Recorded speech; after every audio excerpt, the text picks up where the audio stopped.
Oiê! Olá, nem acredito que a gente conseguiu marcar essa live. Seja Não é? bem-vinda, Muito Daphne. obrigada. Que prazer, que honra conversar contigo. Eu tô assim, ó, em êxtase, porque hoje eu sou plateia aqui junto, hoje eu sou tiete. Imagina, cara! Eu falei, nossa, eu tava com frio na barriga, assim, um frio na barriga bom, sabe? De quando Uhum, você tá subindo a montanha-russa, assim, daí você fala, nossa, é agora! Muito bom, fico muito delícia. feliz. Muito feliz também em ter essa horinha aqui junto com você. E acho que o pessoal se animou, assim, ó. Mal começamos, já temos mais de 100 pessoas aí. Gente, eu vi que a repercussão também do pessoal repostando, eu achei muito legal, muito legal. Fico muito feliz mesmo. Também, vamos embora. Deixa eu dar as regras aqui para o povo, ó. Bora. Pessoal, clica no aviãozinho aqui, manda para os seus colegas, porque essa união aqui da pediatria e do adulto idoso, ela tá secular, espetacular. Convida aí quem tá aí na sua lista. Eu vou aqui, ó, convidar um povo aqui que eu acho que vai gostar. Pronto, já fiz minha parte. Ai, Faça você a sua parte. Vamos espalhar aí essa live descontraída. Você sabe que foi a arte mais descontraída que eu já fiz. Eu sou careta, né? Sou sim. careta, ó, entendeu? Camisa, sabe? Assim, aí eu fiz a arte. Eu falei, eu não posso fazer uma arte careta. Não, eu fiquei muito lisonjeada, porque daí na sua arte tinha o seu avatar também. Eu fiz assim, Sim, gente, ela fez um avatar para nossa live, muito bom. pô, não dava para eu ser careta nessa live. Então eu tô topando também descontrair. Nossa, muito bom. Já é um movimento, não é? Não é? Já é um movimento, pô. Daphne, Ai, para as que pessoas que bom. não te conhecem, vamos começar você se apresentando, contando a tua história, a tua trajetória, que eu acho que é um bom começo. Tá bom, perfeito. Eu sou a Daphne, sou fisioterapeuta. A minha especialização foi em neonatologia e pediatria. E depois o mestrado, o doutorado, o pós-doc, eu costumo falar que eu fui cada vez mais diminuindo a faixa etária, porque daí a gente vai descobrindo de onde vem o movimento, como esse movimento Ai, vai se gente. comportando assim na Ai. trajetória. E de uma cara, nada mais simbólico do que uma criança na live. Ó, Você hoje disse tudo assim, bem, ele apareceu. A nossa, mamãe agora tá, genial. tá começando, agora vai pra lá. Ah, e E ele aí, acabou de chegar, ele fez boom aqui. Eu falei, não, deixa ele aparecer. gente, fez assim, nossa, uma pessoa de cabelo rosa, acho que deve ser a live comigo. E aí no mestrado, assim, eu falei assim, nossa, eu vou pegar, assim, os 2 primeiros anos de vida, porque daí, nossa, eu vou entender o movimento e tal, né? Aí você vai começando a estudar, assim, você vai vendo o tamanho, né, do quanto que você não sabe. Aí eu falei assim, cara, no doutorado eu acho que eu vou diminuir essa faixa etária. Daí eu fui para os 6 primeiros meses de vida. Aí fui, assim, comecei a me encantar cada vez mais. Daí no pós-doc eu fui para os 2 primeiros meses de vida. Então, de onde vinha realmente esse movimento e como era interessante para o bebê ter uma regularidade para depois entrar a intencionalidade do movimento. E aí, como isso se comportava no início, para que a gente também pudesse, por exemplo, numa criança que apresenta alguma deficiência, que apresenta alguma falta talvez de planejamento motor, como que a gente começa isso, né? Talvez pegando algumas dicas com os bebês, como que a gente conseguiria estruturar isso na infância, né? Então eu acho que pegando esses ganchos assim foi o meu grande encantamento pelo movimento assim da infância. Uhum. E uma coisa que me deixa também muito assim, com uma satisfação assim de trabalhar com as crianças é que eu acho que elas são assim muito meio que sinceras assim ao ponto máximo, né? Então a Uhum. hora que você tem que se reinventar a cada atendimento para conquistar essa criança, né? Para encantar pelo movimento, eu acho que é um desafio assim a cada atendimento. Então acho que isso também me deixa com vontade de atender cada vez mais as crianças. Entendi. E você diria o quê, assim, que o movimento começa quando? Quando o ser humano inicia essa experimentação do movimento para a gente entender e levar esse impacto lá para a vida? Porque eu vou te ser sincera, o que eu pensei dessa live aqui, até estava falando com umas outras colegas antes disso, eu falei, gente, Eu acho que a gente que trabalha com o adulto idoso, a gente tem muito que aprender com quem trabalha com a pediatria.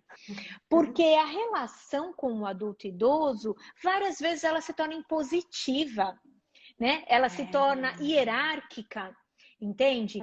Mas hierárquica ao ponto que o profissional está acima e ele determina as coisas que o paciente faz. Isso porque como você está tratando com adultos e idosos, a gente lida com normalidade. E quando a gente olha para vocês e como vocês exploram o movimento e o fazem emergir da criança, desconstruindo a hierarquia ou colocando a criança como protagonista da geração do movimento, nos faz refletir, né? Caramba, será que a gente não deveria se inspirar um pouco nisso também?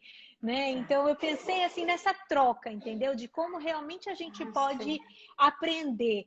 Então você diria assim, o movimento começa quando, né? Como que a gente olha para esse passado e vê o reflexo dele no hoje, quando eu atendo um adulto? Eu acho sensacional esse link que você propôs desde o início, assim, e daí por isso que eu fiquei, acho que com tanta felicidade em participar. Eu acho que a gente faz isso sim, e eu acho que é justamente na criança não tem como ter essa hierarquia, porque a hora que você coloca essa hierarquia, você tira do brincar e vai para uma atividade. Na atividade, você fecha. Eu costumo falar que para o movimento acontecer assim, a gente precisa, em primeiro lugar, assim, ter a intenção de movimentar. Quando você tem uma intenção, você dedica o seu corpo ao movimento. Então, a criança, quando ela quer fazer, o corpo dela está dedicado para aquele movimento. Se eu fizesse por ela, eu posso posicionar, posso colocar ali algumas facilitações, mas se eu faço pela criança, o corpo dela não está dedicado ao movimento. E eu acho que, às vezes, o adulto, a hora que a gente coloca uma sugestão, que é praticamente, às vezes, né, uma imposição, olha, a gente vai ter que levantar 10 vezes. E aí, ok, a primeira vez ele vai e tal, na 10ª ele já está meio que, né, perambulando, assim, ele não vai com tanta intenção. E essa intenção faz muita diferença para a memória do movimento. Então, às vezes, quando a gente coloca a criança na participação desse movimento, na dedicação desse movimento, a gente altera a memória desse movimento. Então, acho que quando a gente tem uma regularidade com a participação da criança, a gente consegue fazer com que ela coloque esse movimento na prática dela. Entendi. Quando isso é feito, só que sem a minha dedicação, não entra para a minha prática. Entra ali como um mecanismo. Então fica meio mecânico e a hora que eu vou colocar na prática, isso não entra espontâneo. Quando a gente se dedica ao movimento, isso tem mais chance de se tornar espontâneo, de entrar durante a atividade, durante o brincar. A regularidade que eu falo é o que a gente está acostumado desde o início. Então, primeiro o movimento, ele é subcortical. Ele está em centros geradores de padrão que são subcorticais. Então, o movimento, a hora que o bebê ele chuta a barriga da mãe e volta, a hora que ele chuta e volta, ele gosta da regularidade, mas ele não tem a intenção de chutar. Essa intenção começa mais ou menos com 4 meses. Aí começa a vir uma intenção. Nessa intenção, entra o meu repertório já de interação com o ambiente. Antes disso, a interação é de descoberta do corpo. Por isso que é tão legal assim, quando a gente olha para um bebê, como ele está se movimentando, às vezes a gente está atendendo essa criança com 3 anos. Mas você vê um vídeo dele de 3 meses se movimentando, ele te dá dicas de qual estratégias usar. Por exemplo, o meu doutorado foi com crianças com síndrome de Down. Eles fazem uma estabilização de um dos membros para movimentar o restante do corpo. É exatamente o que a gente faz na intervenção. A gente estabiliza para aumentar a movimentação. Porque como eles têm uma dificuldade de estabilidade, a gente estabiliza e eles se movimentam. Eles mostram isso para a gente com 3 meses e meio de vida. Então, é super interessante esse início da gente estudar esse movimento. O que ele usava como estratégia? Ele usava essa estabilidade. Na intervenção, a gente faz e dá um resultado surreal, porque é a melhor estratégia que ele achou. Então, a gente meio que usa a estratégia dele e soma com a intenção do movimento, que é isso que faz a memória efetiva. Entendi. Eu gosto muito, eu peguei umas imagens aqui, Daphne, eu gosto muito dessa imagem, eu não te avisei, eu tô aqui aparecendo na cara dela. Mas eu gosto dessa imagem que ela mostra um pouco o movimento geral, inespecífico, que eu estou fazendo a relação assim de como o feto ou o bebê se move, né, de forma mais generalizada, pouco específica, e que com a prática e com a transformação de um aprendizado implícito, porque eu acho que o lance aqui é entender que habilidades motoras não são aprendidas explicitamente. Então, elas não são aprendidas com áreas cerebrais explícitas e nem se transformam em memórias explícitas que a gente consegue verbalizar, que a gente consegue falar. Né? Então, não perpassa por esse domínio nem neuroanatômico, nem neurofisiológico. E aqui, na imagem da direita, que talvez vocês não estejam conseguindo ver, essas setas se amplificam para múltiplas setas, né? Múltiplas em várias direções. Mas para eu poder ter um movimento ampliado, um repertório variado, eu preciso ter passado por essas experiências mais genéricas, menos específicas. E quando você fala em memória de movimento, você acredita que a memória do movimento está em algum lugar ou ela está espalhada? Quais ideias sobre memória de movimento você tem? Eu Ou tenho você muito usa, do enfim? significado. Eu gosto muito do significado que aquele movimento trouxe para a criança. Eu acho que a criança memoriza aquele movimento de acordo com qual significado que ela deu para aquilo. Então, por exemplo, quando eu falo para exatamente nesse gráfico que você mostrou, como a gente faz uma criança experimentar talvez várias estratégias de passo para que isso entre talvez como uma reação de proteção a hora que ela precisar de uma maneira espontânea. A gente faz, por exemplo, a bolinha de sabão.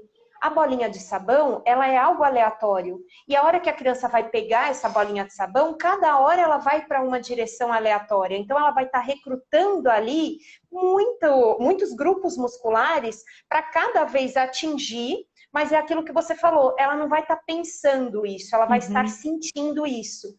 E a hora que isso for recrutado nela, isso for demandado dela, em uma atividade, por exemplo, de subir um degrau, em uma atividade de alcançar uma coisa que vai cair, isso vai aparecer de uma maneira mais espontânea. Porque vai recrutar esses grupos musculares que ela teve uma memória positiva daquilo. Eu falo que quando a gente tem uma memória legal, a gente guarda num lugar que é muito mais fácil de ser resgatado. E a gente une mais áreas ali, porque daí você usa com o emocional, você usa com o significado, você usa com o vocal. O quanto a gente vocaliza também mais quando a gente brinca de bolinha de sabão. Porque a movimentação também para os lados, a gente também faz vocalizações diversas quando a gente move a caixa torácica. Né? Então, tudo isso também a gente vai meio que ativando áreas cerebrais que vão se conectando. E esses engramas também vão ser mais fáceis de entrar quando a gente tem mais esquemas, né? Mais circuitos envolvidos. O Steven Pinker fala bastante disso, né? Ele fala que são atividades que pinicam o cérebro. Então, ele fala, quanto mais áreas vocês puderem colocar nas atividades, ele fala muito sobre a música, ele fala muito sobre essas questões da criança ter esse divertimento ao fazer a ação, porque daí a gente recruta várias áreas e daí vai ficar mais fácil disso aparecer como uma primeira opção, quando a criança precisa de algo mais espontâneo. Então, assim, essa seria uma estratégia, talvez, para, eu não vou dizer solucionar, mas assim, seria uma estratégia que poderia nos auxiliar na dificuldade que a gente vê em os nossos pacientes transferirem aquilo que a gente pratica no ambiente clínico para a vida real. Eu recebi ontem uma pergunta assim no Stories, eu não respondi, ela foi muito tarde à noite, eu falei, essa não vai. Mas a pergunta é boa, que a pergunta era assim, eu treino a estimulação sensorial do pé do meu paciente, ele tem garra. Eu faço a estimulação, melhora muito. Eu termino de fazer e ele começa a andar a volta tudo igual de novo. E isso se repete todo dia, a pessoa falava, né? E aí, assim, isso nos faz pensar...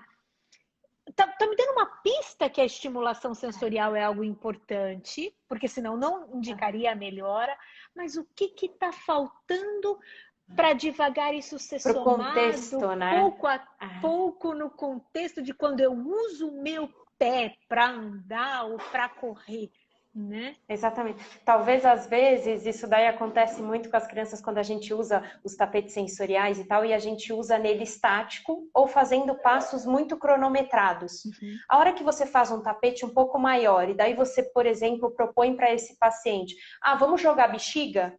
E aí aquele tapetão. Ou seja, você colocou várias áreas ali para trabalharem na bexiga. Uma hora que ele tiver que fazer essa movimentação, vai vir o somatório dessa informação sensorial com o movimento, com essa memória de movimento. Mas que não foi pensada, foi sentida. O que a gente faz pensado não é memorizado em um lugar tão especial. Então isso dele, por exemplo, tá em cima de um tapete sensorial, mas fazer assim, 2 passos para frente, 2 para o lado, 2 para trás, 2 para frente, 2 para o lado, 2 para trás. Não funciona assim no contexto. No contexto é aleatório. Então a memória disso tem que ser aleatória também.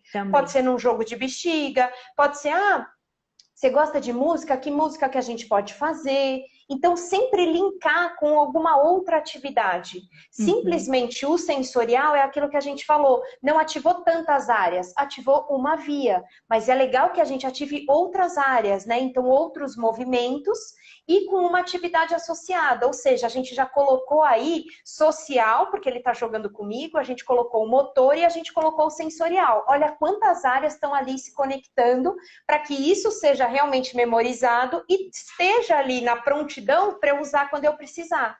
Agora, eu ficar em cima de um tapete sensorial ou ficar fazendo repetições, a gente memoriza, mas será quando que eu vou usar essa repetição assim tão certinha? Né? Então, é legal talvez fazer de um jeito mais aleatório para que essa memória também seja com um movimento com mais opções de uso, né, no contexto. Mais integrada, né? Isso aqui, olha, eu não sei se você conhece, deve conhecer, óbvio, eu adoro essa imagem, porque ela é isso que a gente está falando. Ela é a diferença entre a formação das nossas memórias, né? Uma memória em laranjinha aí para vocês, aquela declarativa que eu conto, a viagem do mês passado, que eu conto que eu comi ontem, que eu conto qual é a capital dos Estados Unidos, não é essa a memória que está relacionada à construção de habilidades, né? Ou a melhora, ou aprimoramento das habilidades. E você vê em azul, a gente tem muito mais opções de tipos de memórias que são não declarativas, de memórias implícitas. E dentro delas, uma delas, a primeira lá em cima, de procedimentos, ela é relacionada à realização de habilidades motoras. Então, se a gente olhar a imagem que está relacionada, é o cerebelo. Né? São os núcleos da base. E cerebelo e núcleos da base, a última coisa que tem ali envolvida é propriamente elaboração ou verbalização do movimento. É alguma coisa muito mais que envolve sensação e que envolve plano, que envolve surpresa, né? Equilíbrio. Então, eu acho legal isso porque a gente vê que se a gente trabalhar em cima de estratégias que são mais declarativas e mais explícitas, você não está colaborando para essa transferência ou para essa memória consolidada de forma implícita, né? Então, pensar em como usar isso, os adultos e os idosos principalmente, como usar isso dessa forma mais sistêmica, mais múltipla. Então, a diversão, né? A escolha, o poder de escolha que se dá à criança. Você quer jogar isso ou isso? A gente não faz isso com o adulto, né? É que a gente não fala jogar, mas assim, você prefere fazer esteira ou bicicleta hoje, assim, bem... Mas eu dei alguma escolha para a pessoa, entende? Ela participou desse processo de alguma forma. Você prefere se exercitar na água ou em solo? Porque com a criança, vocês fazem isso. Ela é parte integrante da tomada de decisão, não é verdade? Porque daí tem essa corresponsabilidade, né? Essa cocriação do movimento. Então, essa participação, você já faz com que você se sinta responsável por aquele movimento. Do momento que isso veio do outro, eu já na primeira parte que eu poderia participar, eu já não participo. Né? Então, a gente já vai afastando meio que a nossa dedicação ao movimento, né? Então, essa autonomia é super interessante você falar, porque parece que é algo que acontece muitas vezes com as crianças. Deveria. Eu sou super na linha que deveria acontecer. Que deveria. Mas muitas vezes também a gente fala assim, poxa, aquela criança não brinca. aquela criança não participa. Aí a gente fala assim, ah, mas por que você acha que ela não brinca? Não, eu planejo, eu pego a bola, eu falo que tem que acertar 3 vezes na cesta, eu falo que tem que ter placar e tal, não sei o quê. Eu falei, que hora que ela escolheu pegar a bola, acertar na cesta e fazer isso aqui? Ah, não, mas eu planejei, eu fiz isso, eu fiz com todo carinho, eu fiz com todo amor.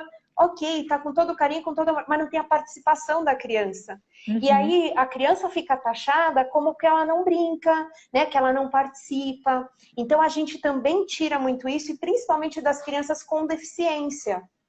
Porque daí a gente fala, não, eu vou pensar o que é melhor para ela, e o que eu pensar que é melhor para ela, ela vai ter que topar, né? Porque eu estudei para isso, cara. Eu estudei para pensar o que é melhor para ela, imagina. É a hierarquia, né? Essa é a hierarquia que eu acho que é um pouco exagerada, né? No ambiente terapêutico de forma geral, né? E eu acho que o nosso olhar, ele é treinado, por exemplo, para a criança escolher, ah, eu quero brincar de quebra-cabeça. Putz, mas eu precisava trabalhar com essa criança, essas estratégias, né, de passo e tal. Ah, beleza, então vou botar as peças do quebra-cabeça aqui, aí a gente vai montar ali. Pode ser? Ah, pode. Por quê? Porque a gente está co-criando junto. Ele escolheu o quebra-cabeça, eu escolhi onde eu vou espalhar essas peças. Ah, legal, a gente juntou ali. Então, a gente está junto nessa participação aí da atividade. Aí, beleza. A gente tem que ter o nosso olhar treinado e a nossa habilidade de criar com aquilo, com aquela demanda, né, que a criança... Ou a do trouxe fez assim, poxa, hoje eu tô afim de fazer esteira, hoje eu acordei afim de fazer esteira. Pô, legal, mas eu precisava trabalhar tal coisa com ele? Ah, vamos ver como que a gente pode fazer isso na esteira, né? Então, essa cocriação junto, a gente gosta muito de trabalhar, porque daí é aquilo, a gente tem a responsabilidade sobre aquele movimento emergir juntos, né? Perfeito. Você conhece a teoria Optimal? Optimal, não? Olha, eu amo ela e ela é isso que você está falando. Ela é da Gabriele Wulff, ela é isso. Eu não lembro o ano desse artigo. Eu vou colocar no Telegram esse artigo para o pessoal. Mas olha, quando ela tem aqui onde eu tô coberta, está escrito desempenho motor e aprendizagem motora. Então, o que a gente manipula, e elas oferecem 3 fatores que a gente manipula. Um grande grupo que é motivação, que eu acho que é um pouco na linha do que você está falando de intenção, de cocriação, né? De eu estar afins de... E dentro da motivação, você tem a autonomia do aprendiz para escolher. Então, é fundamental isso estar inserido em algum pedaço, em algum ponto do processo. E o quanto você, como profissional, é um agente que aumenta as expectativas do paciente diante do desempenho dele. Então, você fornece ali, tipo, como se fosse umas faíscas para aquilo pegar fogo, entendeu? Então, você alimenta a geração ou o potencial de geração de movimento daquela pessoa dentro do trabalho com um foco de atenção num objetivo, que é o foco externo. Então, não é um movimento pelo movimento, não é dobrar o braço, esticar a perna, não é dar 10 passos, não. É o que a gente vai fazer com isso, né? Qual é o propósito desse movimento? E que eu vejo no trabalho com as crianças muito mais forte, porque o propósito é brincar. E você que se vire terapeuta para fazer esse propósito, atender os seus objetivos. Exatamente. E a gente se isenta um pouco disso no adulto, porque o nosso objetivo é esse. Então, bora, entendeu? 3 de 12 com essa carga, porque é isso. Eu entendo que isso é importante, mas como que dentro dessa teoria proposta, essa teoria, ela deixa bem claro nesse artigo, ela vale do bebê ao idoso. Ela vale do neurologicamente saudável ao neurologicamente com algum comprometimento. Porque a orientação desses 3 aspectos aumentam o foco de atenção para você desempenhar atividades, desempenhar brincadeiras, fazer exercícios, não interessa qual é o foco aqui, e isso melhora o seu aprendizado, melhora a retenção desse desempenho. Então, essa teoria, eu acho que ela aborda, ela é genérica, ela está inicialmente sendo testada, então quão robusta ela é? Não, ela ainda não é robusta, mas ela é nova, eu acho que esse artigo é de 2018, e eu acho que vem coisa legal daí, dessa teoria para dar suporte para a gente, né? Nossa, muito legal. A gente tem a teoria do Bronfenbrenner, que é a teoria ecológica, né, que traz, eu acho que muito em sintonia, pode até ser que seja uma das referências. E na infância a gente tem a Anita Band, que também faz bastante esses quesitos, por exemplo, ao tornar a atividade brincante ou não brincante. E daí ela faz como se fosse uma balança. Então ela fala sobre a autonomia, sobre a intenção e sobre a criança estar conseguindo se adaptar frente àquela atividade. Então, se você tende para isso, é brincante. Se você não tende para isso, é não brincante, é atividade dirigida. Faz essa Entendi. balancinha assim e traz exatamente esses elementos. A Anita Band é TO, é terapeuta ocupacional, e o Bronfenbrenner tem tanto essa teoria ecológica, como a Clarice Nunes também traz. Eu acho que são referências que devem embasar essa... É Optimal, né? Que você falou. Optimal. Muito Eu vou legal. colocar no Telegram e eu te mando também. Sensacional. Esse artigo é bem bacana. Eu achei que ele casava um pouco com as coisas que eu imaginei que a gente ia conversar, entendeu? Não, super casa, é. O que você diria para mim, assim, como eu entendo o que é brincar o movimento? Você sempre fala isso, né? Assim, brincar o movimento. Daí eu, assim, careta, que trabalho com adultos e idosos, eu não entendo direito o que é brincar o movimento e o meu público aqui, ó, ele também. Eu não sei se ele Oi, né? entende.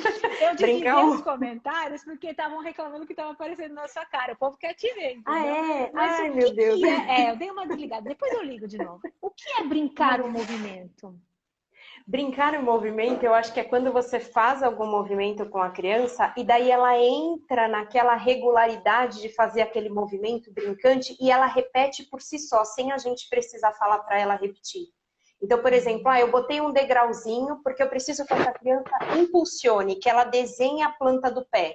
Então, eu preciso que ela faça mais esse impulso, eu boto um degrauzinho e daí ela vai colocar um adesivo ali na parede. Aí ela sobe esse degrau, primeiro porque a gente quer que ela chegue na parede e tal, que ela quer pegar o adesivo. Então ela escolheu o adesivo, eu escolhi que ia botar o degrau. Ela desce e quer subir de novo.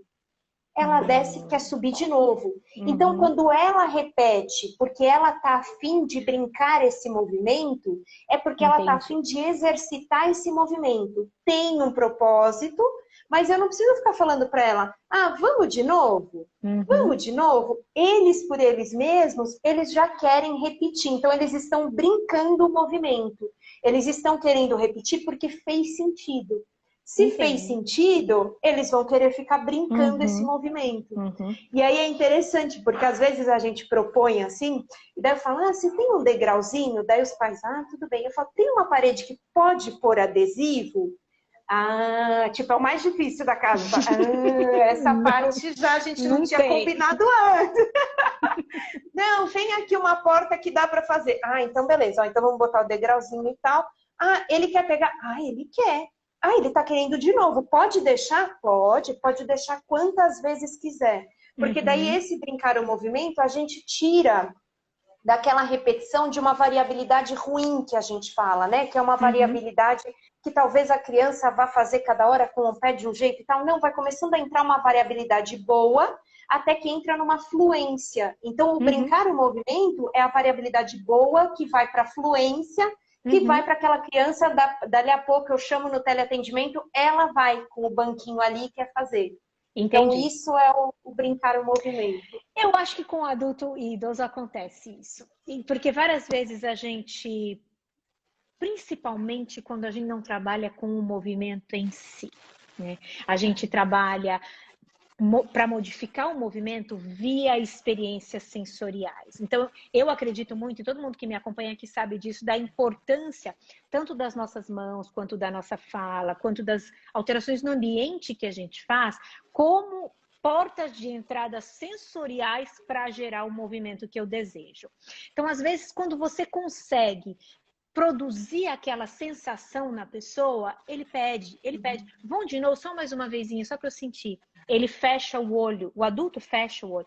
Deixa eu sentir essa parte aqui. É isso que você quer? Então você vê que ele está tentando buscar, e é para muito além da repetição do movimento. É para buscar em termos de esquema corporal, sim, esquema corporal do corpo com relação ao resto das outras partes do corpo, então motor primário, sinergistas, estabilizadores, do corpo com relação ao ambiente, né, das É a noções curiosidade, verticais, né? é a Foi fazendo. curiosidade. Do corpo com relação à linha da gravidade, aquela coisa do tô torto ou tô reto. A gente trabalha muito isso, assim, com pacientes neurológicos, né? Então, eu acho que isso é o que você chama de brincar o movimento, né? E às É vezes eu essa falo, experimenta curiosidade do aí. adulto, né? A gente não fala brinca aí, eu nunca falei brinca aí, mas brinca aí é um bom termo. Brinca aí, explora aí um pouco essa amplitude, Isso. essa sensação, né? Enfim. Eu acho, e acho que isso traz também uma liberdade assim muito legal com essa cocriação que a gente está falando desde o início.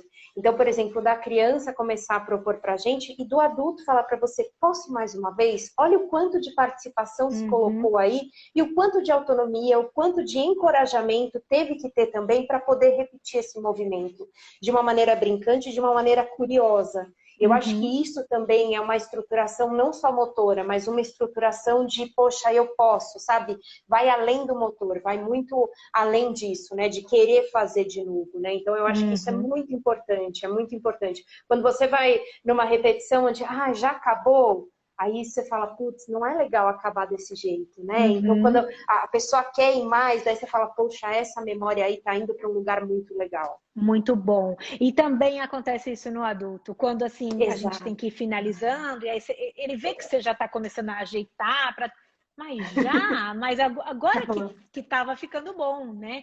E isso também acontece, né? Esse feedback, assim. E ele é muito pela sensação que o movimento traz. Muito mais do que o resultado propriamente do movimento, né? Exatamente, exatamente. Eu acho que é essa memória sensorial, né, que você falou, é que faz sentido para a pessoa querer fazer cada vez mais e tal, e poder estar ali pronto para poder agir quando precisa, né? Sem dúvida. Você acha que para a gente gerar esse brincar o movimento, ele é mais, não quero falar de métodos e técnicas específicos não, mas você faz isso mais hands-on? Você faz isso mais com a construção do ambiente, com a sua fala? Ou você faz isso mais com a sua mão? Ou você combina? Como que você acha que é um bom jeito de estimular esse brincar o movimento? Eu começo colocando direção no movimento. Então, por Com a sua exemplo, mão. se vai subir com a minha mão, quando vai subir esse degrauzinho, e mesmo agora nos teleatendimentos, com a mão dos pais. Eu falo, coloca a mão na canela, né? Então, pô, a gente tem que tirar até uns jeitos que a gente não chamava mais, né, de canela. Bota a mão na canela, agora empurra o calcanhar, empurra um pouquinho para baixo. A criança vai e levanta, de sentado para de pé. Aí eu falo, agora não precisa colocar a mão, não coloca, a criança vai. Essas tentativas, principalmente com a criança que a gente está trabalhando a persistência, se a criança tenta uma vez, não consegui, tenta outra, não consegui, meio que acaba a ficha de sucesso. Eu gosto de falar, putz, eles têm um saquinho de ficha de sucesso ali. Se eles vão apostando, vai chegar uma hora, vai acabar esse saquinho. Eu não deixo acabar. Então, fez uma vez, eu vi que não deu certo, eu falo, vamos direcionar então? Bota o calcanhar pro chão, vamos direcionar. Direcionou, a criança foi, eu falo, agora deixa ela ir sozinha. Por quê? Porque eu dei fichinha para ela. Aí eu tirei, a criança foi. Aí legal, ela tem ficha para apostar. Ela fez 3 vezes, ela cansou. Você vê que ela foi tentar, não conseguiu. Eu falo, pode ajudar. Aí a gente ajuda. A criança, de novo, teve mais 2 fichinhas de sucesso. Aí ela aposta. Então, essa persistência, a gente tem que desenvolver muito na criança. O bebê, ele tem isso já inato. Por isso que o bebê, ele chuta um móvel 500 mil vezes. E aí você coloca algum input, por exemplo, visual, sonoro. A criança tem, já por instinto, ela chutar aquilo várias vezes. Ela está experimentando, ela está brincando ali o movimento. A criança, como ela já tem outras questões ali, por exemplo, tentei uma vez, não consegui, para que eu vou tentar de novo? O bebê não tem essa parada, a criança tem. Então, a gente tem que colocar essas fichas de sucesso ali disponíveis para essa criança. Então, direcionar para a criança poder ter essa memória e ela usar em prol dela. Ela viu que ela consegue? Perfeito. Ela acreditou e conseguiu. Memorizou que conseguiu. As próximas vezes, se ela não fizer, é porque ela está cansada, mas ela conseguiu direcionar. Eu acho super importante direcionar. Então, Você direcionando, você coloca... E daí depois Exatamente. você guiando com a sua fala, você guiando com uma instrução verbal ou com um feedback. E também, por exemplo, a altura do brinquedo. Né? Muitas O vezes, ambiente, quando a né? gente fala do ambiente, então, por exemplo, uma criança, os pais me falam, poxa, ele não está engatinhando, ele não está sentando. Eu falo, mas que brinquedo que tá? Não, tem um EVAzão no chão, estão todos os brinquedos no chão.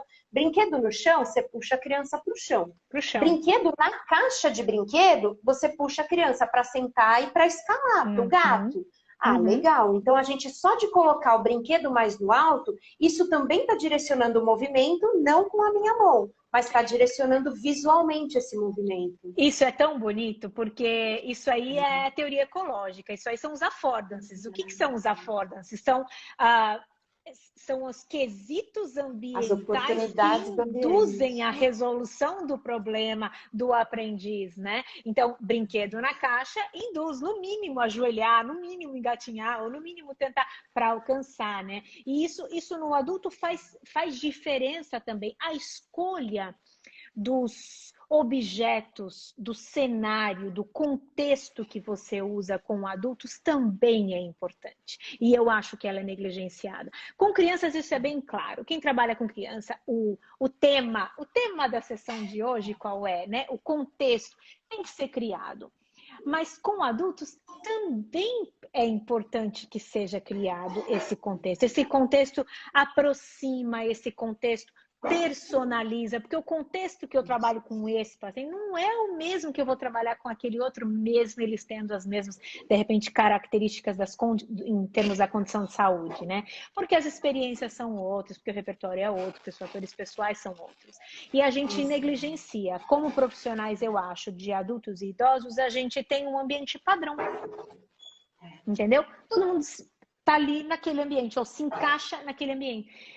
E a gente deveria ser mais personalizado nesse aspecto, porque o ambiente determina a ação, né? Determina o resultado da ação, né? E eu acho divertido também fazer isso. Por exemplo, eu já atendi uma vez pai do meu padrinho e tal, e ele precisava, falava, não, mas eu quero que a Daphne faça. Não, beleza, vamos lá. E ele era super estudioso, assim, das guerras. E eu falei, gente, olha eu, o que eu sei das guerras, gente? Que eu não gosto delas. É o meu, assim, meu ponto máximo. Que eu não gosto. Eu falei, então, beleza. Daí, dali eu lá estudar sobre as guerras. Então, eu cheguei, ele estava deitado. Aí, comecei a fazer e tal. Daí, eu fiz assim, vamos levantar. E daí, ele, precisa? Eu fiz assim, acho que precisa e tal. Fiz assim, cara, tá valendo um artigo hoje, né? Ele fez assim, que artigo? Sobre a guerra, né? Que aconteceu, não sei lá quando e tal. Ele, mas que guerra é essa? Pô, a postura, outra pessoa, a pessoa baixou ali, cara. Aí você começa. Então, eu acho que o interesse faz total diferença também na postura. Se a gente está interessado, a gente está com essa prontidão. Se a gente não está interessado, a gente não está com o nosso corpo dedicado para aquilo. A criança traz uma demanda mais espontânea. Por exemplo, tem criança que ama dinossauro. Aí você fala, nossa, então beleza, foca no dinossauro. Daí tem o estegossauro, o tiranossauro rex e não sei o quê. Daí você começa a aprender sobre os dinossauros. Aí você começa a trazer aquela criança, cada vez mais ela fica interessada por aquilo. Né? E aí você fala, depois na matéria do colégio vieram os planetas. Legal. E aí, Plutão é ou não é planeta? Meu, que polêmica, né? Essa parada e tal. E a criança vem, e daí você tá com a criança ali naquele assunto. E eu acho que isso, às vezes, a gente não vem tão espontâneo do adulto, porque o adulto, às vezes, é um pouco mais reservado e tal. E, às vezes, a gente puxar isso vai fazer total diferença para esse bem-estar também durante o atendimento. E essa dedicação ao movimento. A nossa postura muda com o nosso interesse. Com o nosso interesse, a gente tem a nossa postura diferenciada mesmo. O controle postural muda. Eu sempre falo aqui no meu canal, os ajustes posturais antecipatórios mudam de acordo com a motivação para a ação, de acordo com o interesse, de acordo com o meu nível de alerta para fazer. Então, eu não estou interessado, eu tenho uma determinada demanda postural. Minha orientação postural, ela fica mais desalinhada, que é a relação entre as partes do corpo, né? E, portanto, a minha estabilidade comprometida. Então, controle postural, se a gente olhar a somatória desses dois agentes, estabilidade e orientação, eles são influenciados, sim, pela intenção, pela motivação para fazer a ação, né? E hoje mesmo nos stories eu postei um paciente com déficit de controle postural e você vê claramente assim aonde que está o problema dele, né? E a gente fazendo um fortalecimento específico de quadríceps com um controle postural horroroso, né? E o quanto que ele não estava realmente ali, focado naquela... Então, mesmo quando eu vou delinear 3 séries de 12, vários dos nossos, ou de 15, ou do quanto você quiser. Nossos pacientes precisam disso? Precisam. A gente precisa aprender a estruturar programas de prescrição? Precisa. Mas eu não posso esquecer desses ingredientes aí, né, que favorecem a experiência para o movimento, né? Eu acho, e é isso que... eu acho que faz diferença tanto para o paciente quanto para a gente. A gente também fica mais motivado, né? Eu acho que daí a gente vê o paciente motivado, isso é uma retroalimentação que dá muito link ali durante o atendimento. Eu acho que isso faz toda a diferença. Você curte, dá para ver assim que te dá prazer proporcionar a experiência do movimento no outro, né? E eu acho que isso deveria ser um pré-requisito da nossa profissão e dos profissionais que trabalham com o movimento. A gente gostar de ver o outro experimentar movimentos, né? Eu acho. Eu acho que por isso que nos posts e tal eu boto aquelas setinhas. Daí eu aprendi a botar um círculozinho que daí dá para você focar ali no pé da criança contornadinho e tal. Aí quando eu envio para os pais falam: olha o pé, que... nossa, bonito esse pé, né? Eu falo: do teu filho, cara, olha que sensacional. Lógico, bonito esse pé, né? Então a gente vai colocando ali o nosso olhar em detalhes assim que fazem toda a diferença para o contexto global, né? Então tem uma atividade global, mas que cada detalhe ali está fazendo a diferença. Se ele está interessado, se você mudou a altura, se você deu um brinquedo legal, se o brinquedo está adequado, por exemplo, para uma deficiência visual, para uma deficiência auditiva que essa criança ou adulto podem ter. Tem um artigo super bacana que fala em relação à deficiência auditiva e à visual, que vai se colocando tanto na criança que já tem isso pré-estabelecido, ou no adulto que talvez vá perdendo, né, algumas habilidades visuais e auditivas, que o primeiro resultado disso é no cognitivo. Então, eles fazem algo super relacionado com o cognitivo. Em relação ao tônus, relaciona com a linguagem. Então, como a gente pode também, na escolha das atividades, poxa, olha, tem relação visual, tem relação auditiva, minha atividade também vai ter aqui algo focado mais no cognitivo, exatamente, um componente mais intenso cognitivo aqui. Tem a ver com tônus? Vamos fazer na linguagem. Eu faço umas caretas, vocês veem nas fotos, assim, tem umas que até fico, essa vai postar, não vai? Porque eu faço umas caretas assim para fazer uns sons diferentes. E a gente percebe que isso altera o tônus da criança. Então, às vezes a gente faz do pé, pé, pé, a criança bate o pé mais forte no chão, a hora que você faz assim, sabe? Porque o som sai diferente, o pé sai diferente. A criança que tá lá, às vezes, né, e tá caindo para trás e tal, você começa palma, palma, ela vai vindo para frente, porque a palma vai guiando isso. Então, também essa questão de sentir, né, e fazer o barulho, você guia o movimento também. Então, por isso que isso que você falou, né? É legal. Não, é porque a gente faz, por exemplo, vai pensar aqui, olha, para Parkinson, uma das coisas que mais tem evidência, que a gente mais usa, pistas visuais, pistas auditivas. Mas a gente não pensa muito na natureza de como oferecer a pista, entendeu? Se eu tiver um metrônomo ali, der o play, vai fazer ali para mim, eu não preciso me empenhar nisso. Mas se eu sei que isso pode mudar a forma dele realizar, eu acho que eu tenho que pensar com mais cuidado em como usar essas pistas, né? Talvez, sei lá, uma pessoa que falava assim, nossa, Eu ia muito pra praia, ia todo final de semana pra praia. Pô, legal, que informação que a gente pode usar de praia, então, sensorial. Ah, então vamos fazer a nossa viagem, então, para o Havaí, no atendimento de hoje. Bora lá botar essa areia aí, vamos fazer o sensorial pelo Havaí. Ah, e agora a onda, como que a gente pode colocar? Se vai ser um negócio mais gelado, né? O plástico que vai ser um pouco mais gelado, é a onda que vinha assim. Quantas arrebatações de onda vem até que a gente vai para Marola? Ah, são 7.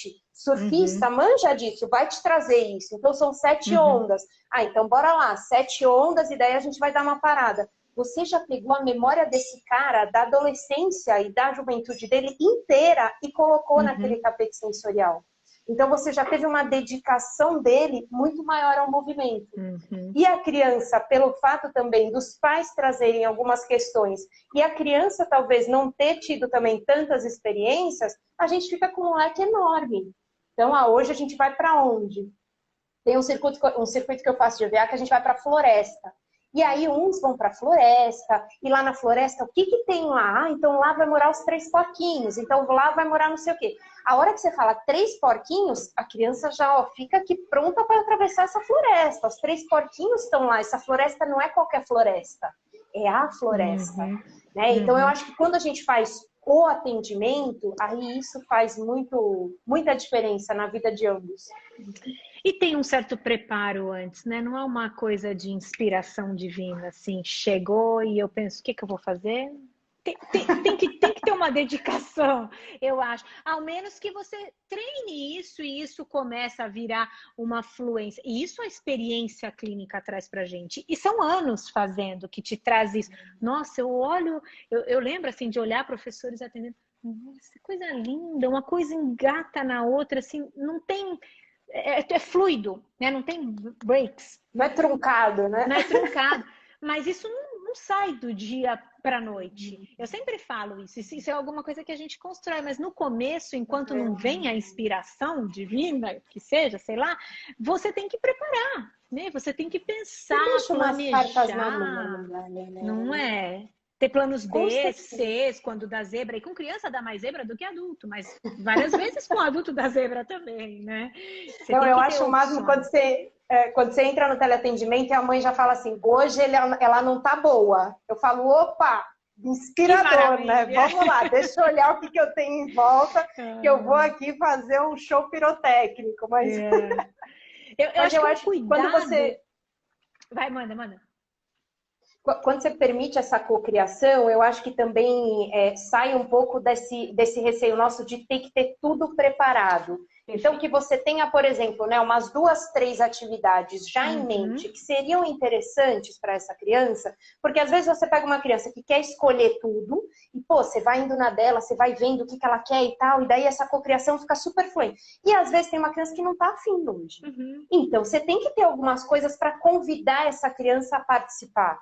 Né? Então, esse convite também, por isso que eu acho, a gente tem que agir, não pode zerar nem as suas opções e nem zerar o que a criança está te apresentando, né? Então, isso eu acho que é legal. Como acontece no adulto também. Às vezes a gente fala, nossa, eu tenho aqui já uma sequência e tal, o adulto chega e tem de início, assim, ele quer contar alguma coisa que aconteceu, ele quer mostrar um movimento que ele fez em casa e que talvez, poxa, seria interessante eu melhorar esse movimento, não foi uma coisa que foi legal, eu acho que eu preciso melhorar.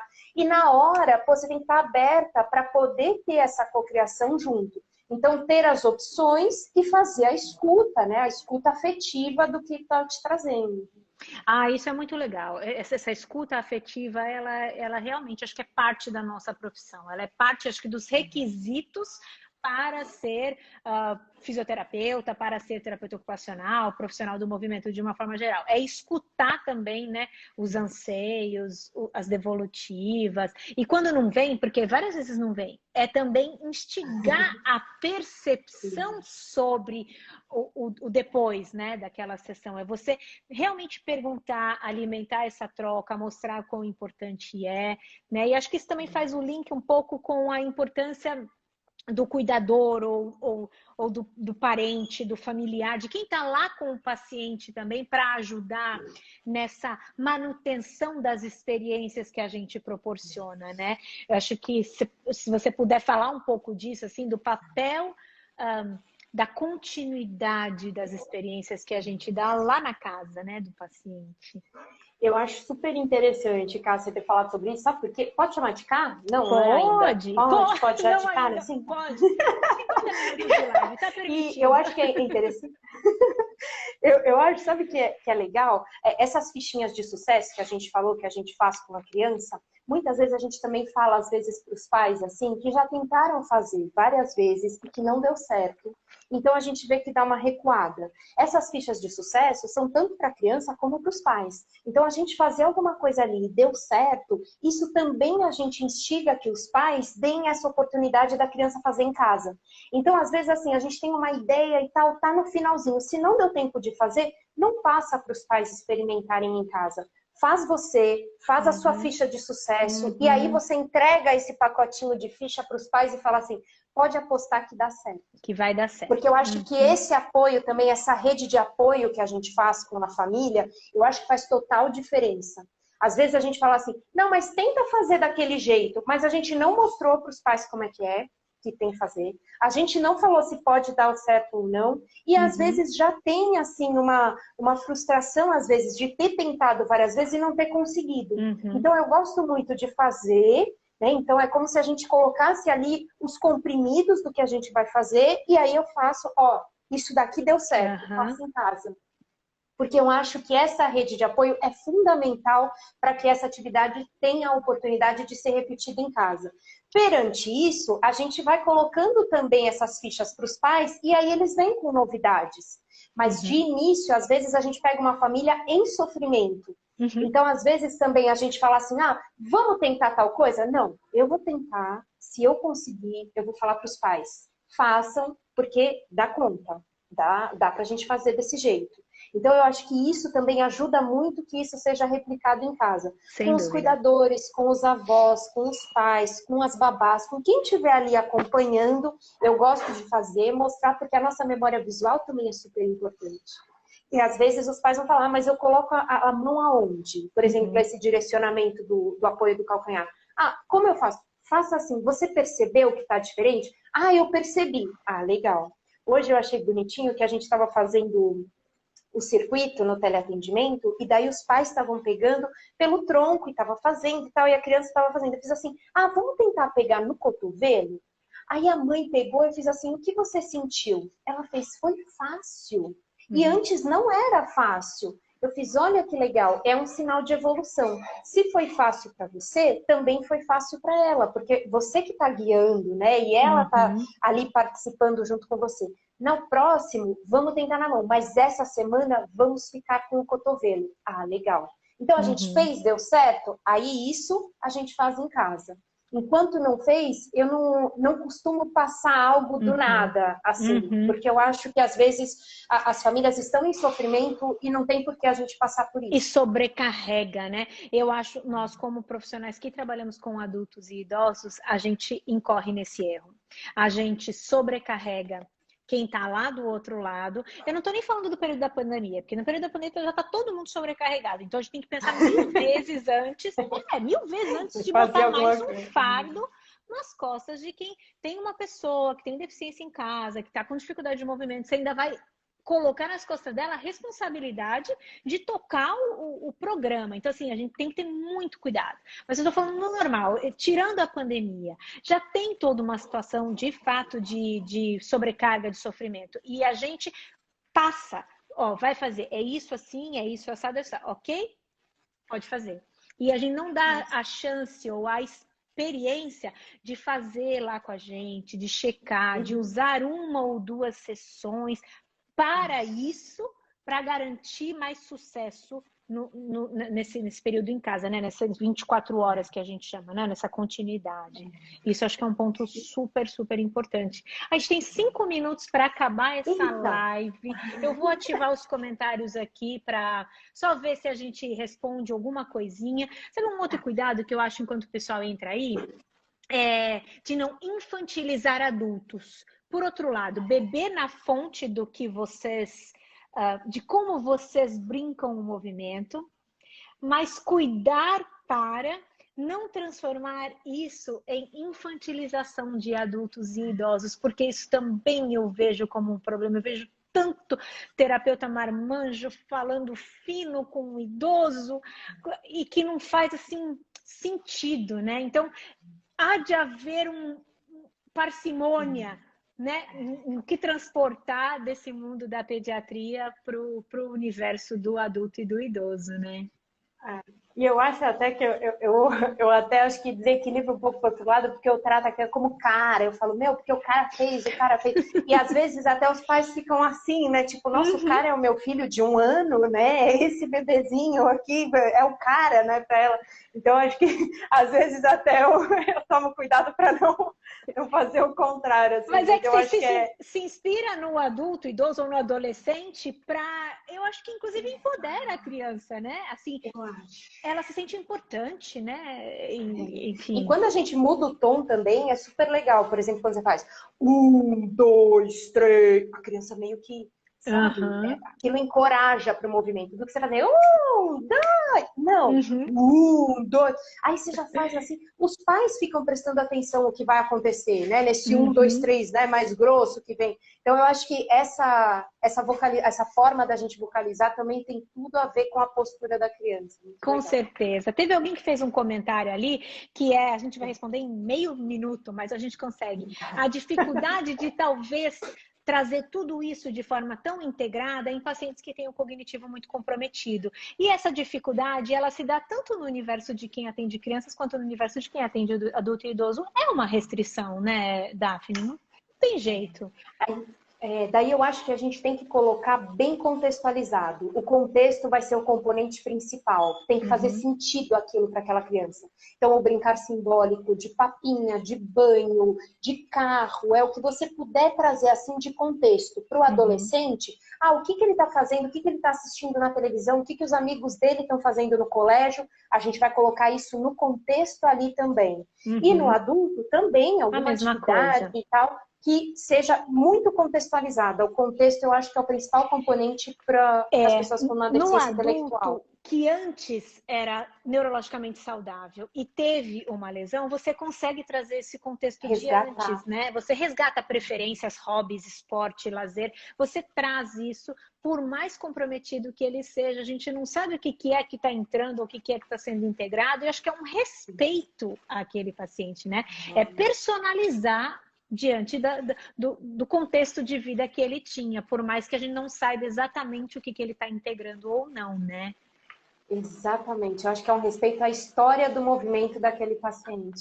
E vamos terminar com a história do movimento do paciente. Daphne, muito obrigada por ter aceito esse convite doido dessa combinação, que eu achei que deu super certo. Vou te dar a palavra para suas mensagens finais. Eu acho que a gente tem que se divertir. O divertimento, eu acho que é o que mais ativa a nossa memória de movimento e de vida. Divirtam-se e tenham uma história linda para contar sempre. Coisa linda. Muito obrigada por dignificar tanto a nossa profissão, por colocar no cenário aí a importância da nossa atuação e a importância do movimento na construção da história do ser humano. Assim, eu acho que o legado que você está criando e a história que você está contando é muito bonita de assistir e muito bonito de fazer parte. Eu fiquei, de verdade, genuinamente emocionada com a live de hoje. Muito obrigada, viu? Também estou emocionada. Muito obrigada. Foi uma honra para mim. Ai, que coisa linda. Valeu, gente. Ai, nós vamos terminar chorando essa live. Muito obrigada. Coisa linda. Valeu. Beijo.